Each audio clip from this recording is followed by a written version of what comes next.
Pakistan studies के paper में हम किन बातों को मद्देनज़र रखें तो अच्छे मार्क्स हासिल कर सकते हैं, किन पॉइंट्स पर फोकस करें तो 50 आउट ऑफ 50 मार्क्स हासिल किए जा सकते हैं। पेपर अटेम्प्ट करते वक्त सबसे पहले जिस चीज़ का हमें ख्याल रखना है वो है टाइम मैनेजमेंट। पाकिस्तान स्टडीज़ का पेपर 50 मार्क्स का होता है, जिसके लिए हमें मिलते हैं 2 घंटे। तो हमने सबसे पहले ये देखना है कि हमने पेपर के किस हिस्से को और किस सवाल को कितना टाइम देना है। सबसे पहले हमारे पास आ जाता है ऑब्जेक्टिव टाइप पेपर, जिसमें 10 MCQs शामिल होते हैं, जिसके लिए हमें दिए जाते हैं 15 मिनट्स। इसको हमने गिवन टाइम में ही सॉल्व करना होता है।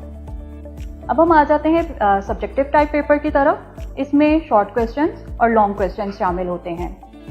दरअसल स्टूडेंट्स, पेपर के इस हिस्से में आपने टाइम को अच्छे तरीके से मैनेज करना है। शॉर्ट क्वेश्चन के हवाले से बात करें तो 2 हिस्सों में शॉर्ट क्वेश्चंस आते हैं। 9 में से 6 सवाल आपने अटेम्प्ट करने होते हैं, यानी कि आपने टोटल 12 शॉर्ट क्वेश्चंस अटेम्प्ट करने होते हैं। पेपर के इस हिस्से को आपने 35 से 40 मिनट में हल करना है। अगर आप एक सवाल को 3 मिनट भी देते हैं तो आप बआसानी पेपर के इस हिस्से को 35 से 40 मिनट में हल कर सकते हैं। अब बात करते हैं लॉन्ग क्वेश्चन की। तो 2 लॉन्ग क्वेश्चन अटेम्प्ट करने होते हैं। अगर आप 25-25 मिनट का टारगेट भी रखें तो आप 50 मिनट में बआसानी लॉन्ग क्वेश्चन को अच्छे तरीके से अटेम्प्ट कर सकते हैं। अब अगर हम पूरे पेपर के टाइम का हिसाब लगाएं तो अभी भी आपके पास 15 से 20 मिनट जो हैं वो बच जाते हैं। अब ये 15 से 20 मिनट जो हैं स्टूडेंट्स, आपने इनको इस्तेमाल करना है पेपर की रिवीजन के लिए, प्रेजेंटेशन और एक्स्ट्रा क्वेश्चन अटेम्प्ट करने के लिए। स्टूडेंट्स, एक्स्ट्रा क्वेश्चन ज़रूर अटेम्प्ट करें, क्योंकि हो सकता है कि आपने पेपर में स्टार्ट में जो क्वेश्चन किया है वो गलत हो जाए और आपने जो एक्स्ट्रा क्वेश्चन अटेम्प्ट किया है अगर वो दुरुस्त है तो आपको उसके मार्क्स मिल जाएंगे। अगला पॉइंट जिसका आपने ख़ास ख्याल रखना है वो है क्वालिटी ऑफ कंटेंट। इससे मुराद ये है कि आप सवाल का जो जवाब लिख रहे हैं वो मेयारी होना चाहिए, जिसमें सबसे पहले तो ये चीज़ ज़रूरी है कि आप सवाल को पढ़कर अच्छी तरह समझें कि आपसे पूछा क्या गया है और फिर आप उसका जवाब लिखें। एक और गलती स्टूडेंट्स पेपर में ये करते हैं कि पेपर में कुछ सवाल ऐसे होते हैं जिसका जवाब स्टूडेंट्स सिर्फ पॉइंट्स या हेडिंग्स की सूरत में लिख देते हैं। इन पॉइंट्स या हेडिंग्स में कोई इन्फॉर्मेशन नहीं होती है, सवाल का जवाब नहीं होता है।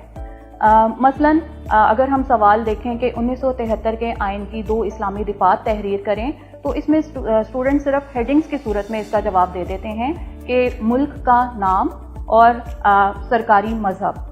अब इन दोनों हेडिंग्स में कोई इन्फॉर्मेशन नहीं है, सवाल का जवाब मौजूद नहीं है। तो ज़रूरी है कि आप सिर्फ हेडिंग्स की बजाय इन सवालों को वजाहत के साथ इनका जवाब दे दिया करें। जैसे मुल्क का नाम इस्लामी जमहूरिया पाकिस्तान रखा जाएगा और इस्लाम को सरकारी मजहब करार दिया जाएगा। पाकिस्तान स्टडीज़ के हवाले से स्टूडेंट एक और गलती ये करते हैं कि वो समझते हैं कि Pakistan study is all about dates, और ऐसे सवालात जिनमें उनसे तारीख पूछी भी नहीं जाती है और लिखना ज़रूरी भी नहीं होती है उसमें भी वो डेट्स लिखना ज़रूरी समझते हैं। जैसे कि एक सवाल है, सर सैयद अहमद ख़ान के कायम करदा तालीमी इदारों के नाम लिखें। अब इसमें तारीख नहीं पूछी जा रही कि ये इदारे कब कायम किए गए हैं, लेकिन स्टूडेंट्स इसमें भी तारीख ज़रूर लिख देते हैं। अब अगर आप 100% कॉन्फिडेंट हैं कि जो तारीख आप लिखने जा रहे हैं वो बिल्कुल दुरुस्त है तो आप ज़रूर लिखें, लेकिन अगर आपको थोड़ा सा भी शक है कि ये तारीख गलत हो सकती है तो आप उसे हरगिज़ मत लिखें, क्योंकि इससे आपके मार्क्स कट जाएंगे। एक और ज़रूरी बात कि शॉर्ट क्वेश्चंस को एक्स्ट्रा डिटेल के साथ मत लिखें। कोशिश करें कि टू द पॉइंट आंसर दें, क्योंकि बहरहाल वो शॉर्ट क्वेश्चन है, 2 नंबर का सवाल है और आपकी बहुत ज़्यादा एक्स्ट्रा डिटेल आपको 2 से ज़्यादा नंबर नहीं दिलवा सकती, लेकिन आपका टाइम ज़रूर वेस्ट हो सकता है।